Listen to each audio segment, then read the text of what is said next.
तो आज की वीडियो में हम बात करेंगे रेखा के बारे में, जिन्हें विच, होम ब्रेकर जैसे टैग मिले हुए हैं, क्योंकि उनके अफेयर्स ऑलमोस्ट सभी एक्टर्स के साथ रहे हैं, चाहे फिर वो उनसे बड़े हों या उनसे छोटे। और साथ ही कि कैसे रेखा ने उस एक्ट्रेस का घर तोड़ दिया जिन्हें वो अपनी बहन मानती थी। तो रेखा का जन्म 10 अक्टूबर 1954 को चेन्नई में हुआ और उनके पिता थे south Indian superstar Gemini Ganesan और उनकी माँ अभिनेत्री पुष्पावली थी। लेकिन ट्विस्ट ये था कि जब रेखा का जन्म हुआ तो उनके पेरेंट्स की शादी भी नहीं हुई थी और इसीलिए उनके पिता ने कभी उन्हें अपनी बेटी माना ही नहीं और उन्हें बचपन से ही एक नाजायज औलाद का टैग मिल गया था। रेखा ने अपना बचपन गरीबी में गुजारा। माँ फिल्मों में काम करती थी और इसीलिए रेखा को बहुत छोटी उम्र में फिल्मों में धकेल दिया गया। सिर्फ 4 साल की उम्र में उन्होंने अपनी पहली फिल्म की, जो कि उनका एक्टिंग डेब्यू था और इसी तरह एक्टर ना बनना चाहते हुए भी उन्हें एक्टर बनना पड़ा। फिर रेखा की as a lead debut movie थी 1969 में आई फिल्म ऑपरेशन जैकपॉट नल्ली CID 999, जो कि एक कन्नड़ फिल्म थी। फिर 1970 में बॉलीवुड डेब्यू हुआ फिल्म सावन भादो से। हालांकि इससे पहले उनकी एक और मूवी आने वाली थी जिसका नाम था अनजाना सफर, पर इस मूवी के सेट पर रेखा के साथ एक ट्रेजेडी हुई थी।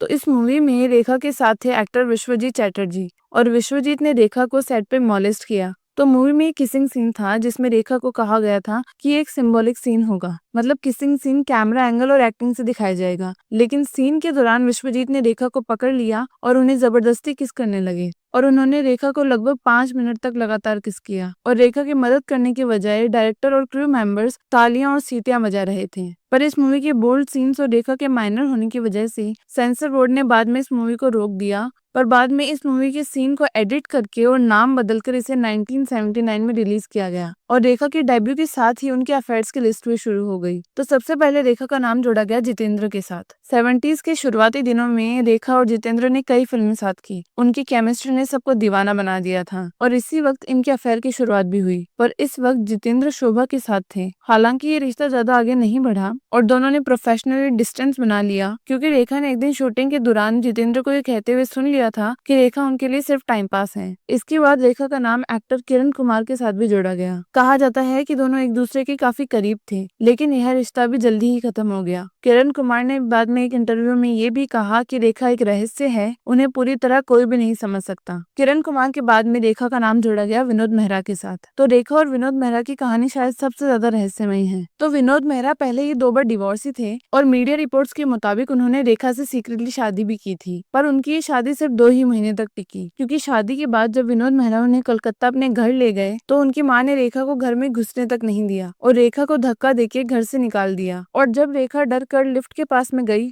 तो उन्होंने उन पे चप्पल भी फेंक के मारी। बाद में जब उनसे पूछा गया कि उन्होंने क्या कभी विनोद मेहरा से शादी की थी, तो उन्होंने कहा कि उन्होंने कभी भी उनसे शादी नहीं की। तो विनोद मेहरा के बाद रेखा की मुलाकात हुई अमिताभ बच्चन से और रेखा और अमिताभ की कहानी बॉलीवुड की सबसे आइकॉनिक लव स्टोरी मानी जाती है, लेकिन साथ ही सबसे कंट्रोवर्शियल भी, क्योंकि इस लव स्टोरी के दौरान अमिताभ मैरिड थे। तो फिल्म दो अनजाना की शूटिंग के दौरान दोनों करीब आए और फिर उनके अफेयर की खबरें पूरी मीडिया में फैल गई। पर ये खबरें तब सच हुई जब ऋषि कपूर और नीतू सिंह की शादी में रेखा ने मंगलसूत्र और सिंदूर पहनकर एंट्री ली और सब शॉक्ड रह गए। लोगों ने कहा, क्या रेखा सीक्रेटली अमिताभ की वाइफ है? इस इंसिडेंट के बाद जया बच्चन ने एक बार रेखा को अपने घर पर भी बुलाया और उन्होंने उनसे कहा कि वो अमिताभ को कभी नहीं छोड़ेंगी। और इसके बाद अमिताभ ने रेखा से दूरी बना ली और रेखा की जिंदगी में फिर से अकेलापन आ गया। आज भी रेखा ओपनली ये कहती हैं कि उन्होंने अमिताभ से प्यार किया था, लेकिन अमिताभ ने कभी भी यह पब्लिकली एक्सेप्ट नहीं किया है। तो रेखा और अमिताभ ने अपने पूरे लाइफ टाइम में 10 फिल्मों में एक साथ काम किया है और सिलसिला उनकी आखिरी फिल्म थी और सबसे कंट्रोवर्शियल भी यही थी, क्योंकि इस मूवी में रियल लाइफ लव ट्रायंगल था। तो इस मूवी में अमिताभ, जया और रेखा तीनों एक साथ हैं और अमिताभ जया से शादीशुदा होने के बाद भी रेखा के साथ रिलेशनशिप में होते हैं। और कॉन्ट्ररी तो ये है कि इन सब के बाद भी लोग जया पे भड़कते हैं कि उनकी वजह से अमिताभ और रेखा की शादी नहीं हुई। तो इस तरह रेखा एक बार फिर अनलकी निकली। पर इस कंट्रोवर्सी के बाद रेखा ने शादी की दिल्ली के बिजनेसमैन मुकेश अग्रवाल से।